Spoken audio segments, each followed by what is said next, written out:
China doesn't have any of that. None of it. There's no significant Chinese bond market. They don't have the infrastructure of banks and dealers I described. They don't have the physical infrastructure. And most of all, they don't have a rule of law. You can't trust the Chinese as far as you can throw them. I was a facilitator and then a participant in the first ever financial war game ever conducted by the Pentagon. We did this at a top secret location called the Warfare Analysis Laboratory. One of the things we did there, I was on the China team. I wanted to make it realistic. So I said, let's lie, cheat, and steal, because that's what Wall Street does. And that's a more realistic game. So I recruited a friend of mine who's fluent in Russian to be on the Russian team. And I had dinner with him before we went down to the laboratory. And I said, look, here's the plan. I'm going to persuade my China team colleagues to basically announce a new gold standard. And we've accumulated enough gold, and we're going to say, for now on, our currency is backed by gold. We're going to put the gold in Switzerland to keep everybody happy. We're going to issue notes from a bank created in London under English laws to keep everybody happy. Here's the thing. We're going to say, from now on, if you want our exports, you have to pay for us in this new currency. We're not taking dollars anymore. And furthermore, and if you want some of this new currency, you can deposit your gold in Switzerland and the bank will issue you some currency, so you're in the system. Or you can trade with us and run a surplus, and then we'll pay you in the currency and you can use that to buy our stuff, or we'll give you loans. But one way or another, we're done with the dollar. And obviously this is very forward leaning, but the whole idea of a war game is to help the Pentagon think 5 or 10 years ahead. So the first thing that happened when you go to your embassy or conclave, you come out and you stand up at the podium, you announce your plans, and then everybody reacts and it's discussed, et cetera. The first thing that happened is there was a group. So we had the red team, the yellow team, the blue team, as the case may be, and they're all different countries or areas. But there's a white team, which are the referees. They decide what you did. And the first thing they did when we announced the gold move, they ruled it as an illegal move. They said, no, that's not in any of our scenarios. You can't do that. And I stood up, and about 100 people in the room. There's 3-star generals, CIA, FBI. I said, wait a minute. I said, this is a war. There are no illegal moves in a war. The whole idea is to be out of the box or live in a world where there are no boxes. That's what we're doing here. So they agreed. They said, okay, we think it's a really dumb idea, but we'll let you do it. Well, over the course of 2 days, it accelerated and gathered momentum. At the end of it, Russia got PowerPoints. Okay, so this was 2009. Within 10 years, so what facts happened? Within 10 years, Russia tripled its gold reserves. Last week, the dollar value of Russia's gold exceeded the dollar value of its treasury securities. They have 20% of their reserves in gold, and the value of their gold is more than the value of the U.S. treasury securities. They're dumping treasuries, buying gold. Exactly what we warned the Pentagon about 10 years ago. And here it is, and China has more than tripled its reserves. So we're not there yet, but we're moving to some kind of gold-backed world. But the point is, that was all in the war game. That's all in the book. And I made one other point. I said, currency wars don't happen all the time. They might only happen twice in a century. But when they happen, they can last for 10 or 15 years. That's how long it takes to sort out. What you describe about the Chinese money supply is absolutely correct. People in the United States complain, the Federal Reserve has printed $4 trillion in the past year. And they have printed $4 trillion in the last year. They're taking the Fed balance sheet from about 3.5 trillion to 7.5 trillion. So yeah, we printed $4 trillion in the past year. Didn't do any good, won't do any good, but we did it. But Chinese money supply is even larger and growing faster. Now, I don't want to get into the weeds on China's internal monetary policy. I could, except to say that they're grossly over-leveraged. The economy is investment-driven, not consumption-driven. They're about 45% investment. The U.S. is about 25% investment. So that gives you some idea of how investment is to the Chinese, which is actually okay if you're investing in productive assets that pay the way. They're not. They're wasting the money. I've been to China many times, been going back and forth there for 35 years. I've been out in the countryside. I don't just stick to the hotel lobby in Beijing. I got mud on my boots visiting these ghost cities. And so each ghost city, there are a bunch of them, actually seven. Imagine building 7 cities. That's what I saw. And so they got 1 or 2 skyscrapers, and they got mixed use, and they got retail shopping, a country club, a hotel, a golf course, a pond, highway stops, airport, etc. And it's all empty. I mean, this is all empty. Shiny new construction, some of it still under construction, all empty. So I said to the communists, I said, what are you guys doing here? I mean, nobody's here. So, oh, don't worry. People will be coming from the countryside and they will be populating these cities. And I said, when? I said, no one's coming. And besides that, you've already drained the countryside. That already happened. But I said, you cannot mothball a building. It's not like some old clothes. I mean, the way a building maintains itself, it gets occupied and there's maintenance and people fix it and all that. I visited, I used to travel a lot in Central Africa in the early 80s. Zaire at the time, today it's the Congo. I was in Kinshasa, but it was right after the 70s commodities boom. And they took the money, of course they wasted it, and they built these skyscrapers in Kinshasa, which is like a swampy, scary, funky, city. But there's a skyscraper, but the windows are falling out and there were rust stains running down the side and the elevators were broken. So it might have looked nice the day they built it, but it was never really used. And now it was literally, when I was there, it wasn't that much later after they built it, it was falling apart. So that's going to happen in China. My point being, if you apply, generally accepted accounting principles to their investment account, you would write it off the day they open the building because nobody's there. It's not worth anything. So they're wasting the money. They're over leveraged. They're overprinted. However, none of that has anything to do with the status of the Chinese yuan as a global reserve currency. The yuan is not a reserve currency. It will not be, probably in my lifetime, maybe never. And I'll tell you why. Because a lot of people don't understand what a reserve currency really is. You get a report from the IMF and it says, 60% of global reserves are in dollars, which is true, and about 25% are in euros, which is true. So 85% of global reserves are in dollars or euro, which means the only meaningful exchange rate in the world is the euro-US dollar cross rate. Everything else is working around the edges. You got some sterling and yen and Swiss francs and a couple other things. Aussie dollar is tiny, believe it or not, good currency, but not a big part of it. And China's like this kind of invisible 1% sliced down at the bottom. And China has $1.4 trillion in its reserves. But here's the point. It's not as if they have pallets of $100 bills stacked up in the basement of the People's Bank of China. They don't. You invest in securities. In other words, they're dollar-denominated securities. So it's not actually dollars.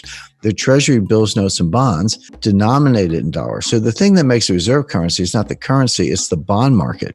You need something to invest in. Again, so you need a liquid bond market with different maturities, different interest rates. You need dealers, you need auctions, you need payment and clearance systems, you need repo or repurchase agreements, futures, options, when issued trading, custodians. The rule of law, there's a whole massive infrastructure, which we started working on when Alexander Hamilton was, advising George Washington, and we've been doing it ever since. And others, Bank of England has done the same. China doesn't have any of that, none of it. There's no significant Chinese bond market. They don't have the infrastructure of banks and dealers I described. They don't have the physical infrastructure. And most of all, they don't have a rule of law. You can't trust the Chinese as far as you can throw them. And so they have no chance of being a global reserve currency, none. Same with the Russian ruble, same with a lot of other currencies, same with Bitcoin. Show me the Bitcoin bond market. Maybe you can get my attention, but not sooner. So none of those are going to replace the dollar. First thing, my wife hates me to admit this, but I was once a registered lobbyist in Washington. I ran an office there. I spent a lot of time on Capitol Hill. And the first thing I learned in Washington is you can't beat something with nothing. In other words, if you hate a policy or a program, you just hate it, you write op-eds, fine. You're not going to change it unless you bring something to replace it. So for all the criticisms of the dollar, and there are plenty of them, you're not going to dethrone the dollar as the leading global reserve currency unless you can show me what you're going to replace it with. And there's one and only one contender in the world today, which is gold. So that's a whole other conversation. I'm not saying we're going to be on a gold standard tomorrow. As far as China's concerned, China's a house of cards. It's going to collapse. It's going to be ugly. Hard to say when, but probably sooner than later. And they know it. And they're not going to be a global reserve currency. So we can put China to one side, but China's a house of cards. Now, getting it back to the United States, the first point, let's talk about stimulus first. So the Fed printed $4 trillion. Congress, we had $1 trillion, what are called baseline budget deficits going into the pandemic. So with no pandemic, we were going to have $1 trillion deficit in 2020 and 2021. Now, Congress put $3 trillion on top of that with rescue and bailout programs last March, April, and May. That was the CARES program, payroll protection plan, aid to hospitals, extended unemployment benefits, higher unemployment benefits, etc. I'm not saying any of those things were bad. It was needed to keep things from getting a lot worse. But we put $3 trillion on top of this. So there's $4 trillion for fiscal 2020. They just did $1 trillion last week in the kind of final days of the Trump administration. So that's $5 trillion.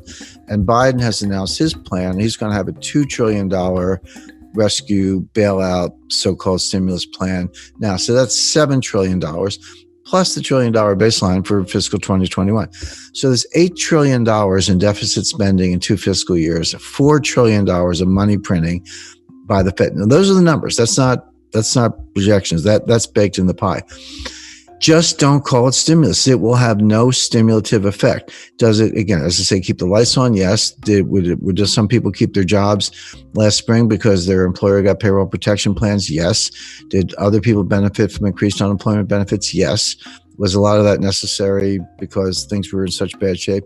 Yes. So I'm not arguing that side of it, but it does not stimulate. It's not going to get us out of the depression. Let me be very specific as to why, because I don't make claims without backing it up. On the money supply, you can print all the money you want, but Milton Friedman was wrong. The monetarists are wrong. The Austrian school is wrong. Money printing does not cause inflation. What causes inflation is something called velocity, which is the turnover of money. The money has to be lent and spent. Banks have to be lenders. People and businesses have to be borrowers. You have to be spending it, get it in circulation, in other words, in order to potentially to have some inflation. And that's the technical name for that is velocity. Velocity is dropping, sinking like a stone. And by the way, it's been dropping since 1998. It dropped faster in the 2008 crisis. It's dropping faster today, but the trend has been very steeply down for the last 22 years.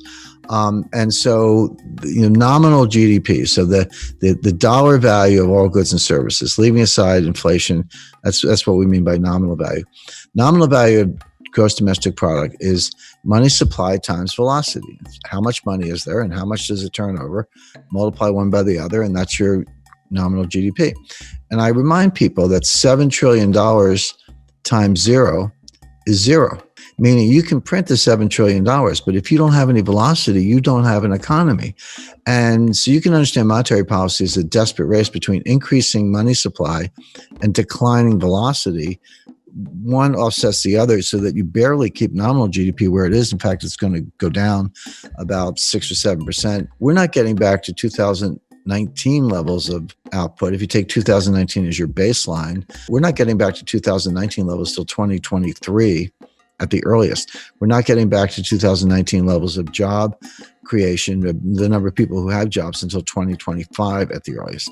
That's why I call it a depression, not a recession. Now flip over to fiscal policies. Like, hey, they're sending everybody $2,000 checks, and they are. The people are going to get those checks. And so the Wall Street, which usually gets things wrong. That's the first thing you got to know about Wall Street, because they don't really care about you. They care about rap fees and how they make money. So they're saying, all right, they're going to send out the $2,000 checks, and people are going to get those checks, and they're going to run right out. And they're going to buy a car, a refrigerator, paint the kitchen, whatever it may be. No, the first two things are true. They're going to spend the money, and they're going to borrow the money, and they're going to send people the checks. But when people get the checks, they're not spending it. What they're doing, they're saving it. They're either paying down debt, which is equivalent to savings, or they're putting the money in the bank, which is savings. So certainly if you lost your job, you're not going to take your friends out to dinner. You're going to throw the money in the bank or pay the rent. But even if you didn't lose your job, you look around, like maybe your spouse lost his job. Maybe your neighbor lost his job. Maybe you think you're next, like you have a job, but you're worried you're going to get fired next week.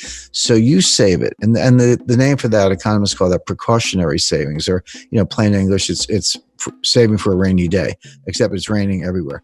So they are going to send the checks out, but people aren't going to spend it. And that's the reason you're not going to get the stimulative effect, but you are going to increase the deficit, which gets back to this debt to GDP ratio. So take the total debt divided by GDP. That's some ratio. The research is very convincing, very clear. A number of studies show this, that up to about 90%, so 90% debt to GDP, you get a little bit of something called a Keynesian multiplier, meaning you borrow $1, you spend $1, and you get $1.10 of GDP, or you get $1.05 of GDP. And it works maybe temporarily, but it works when people won't spend the money the government can. That's the idea. But when the debt to GDP ratio goes above 90%, that's what physicists call a critical threshold or a phase transition. Now you're through the looking glass. Now the Keynesian multiplier drops below 1, meaning you borrow $1, you spend $1, but you only get 90 cents of GDP. But meanwhile, the debt went up $1. So what's happening to the debt to GDP ratio? This is going up dollar for dollar, but this is going up 90 cents on the dollar. So the ratio is getting worse. Guess what the US debt to GDP ratio is today? The answer is it's about 135%. So we're way past that 90% threshold. And by the way, who's in that club? I can tell you, Lebanon, Greece, and Italy. So there's your lunch table for four, the four super debtors league. And it just gets worse. And that ratio past 90% is a headwind to growth, because people look at it and are like, hey, I don't have a PhD in economics, but I just don't like what I see. And people understand correctly, and this is the behavioral adaptation that policymakers on Wall Street do not understand. But the behavioral adaptations, people look at it and say, I don't know how this is going to end, but it's going to end. We're either going to have a default, or we're going to have something like hyperinflation to make the debt go away, or they're going to raise my taxes. Not sure which, maybe all of the above, but I have to save more money to meet my lifetime goals in the face of some bad outcome that's going to come out of this. That's the real world behavior, and economists know very little about the real world. So the point is, increasing the money supply doesn't work because velocity is declining. Increasing deficits doesn't work because people are saving, not spending, and they're preparing for worse outcomes. So neither one of these, you can call it money printing or spending, but don't call it stimulus, because it doesn't stimulate. We're not getting out of this. And that's why I call my book The New Great Depression.